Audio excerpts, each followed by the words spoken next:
want to talk to you about the recent ICE protest at St. John's Hospital in Oxnard, California.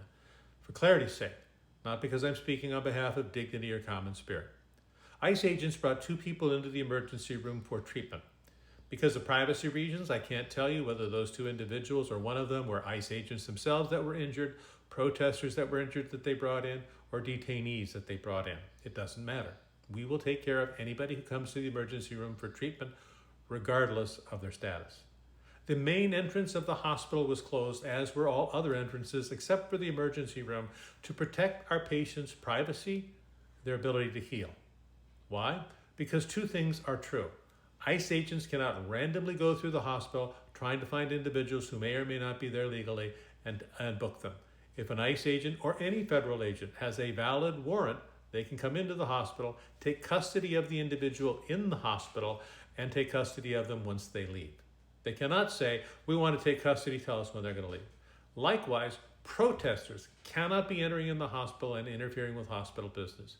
This should be obvious to everybody, but hospitals aren't battlegrounds and not meant to be battlegrounds. Hospitals are places where people get well, period.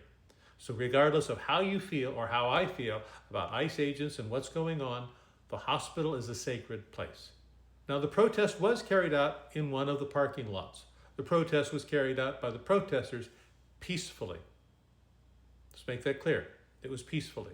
And when the ICE agents left, the protesters left. Please respect patients' rights in the hospitals for rest and recovery, and not to be given this sort of extra anxiety while they are in there taking care of themselves. Our job as physicians, nurses, and healthcare workers is to take care of you regardless of your status, regardless of whether you're a hospital worker, whether you're a federal agent, a local agent, there legally or illegally. That's our job. And we're going to protect our job and our patients. Thank you. For more information about public health policy, give me a follow. I'll be happy to answer any questions you might have. But again, these are going to be all general in nature.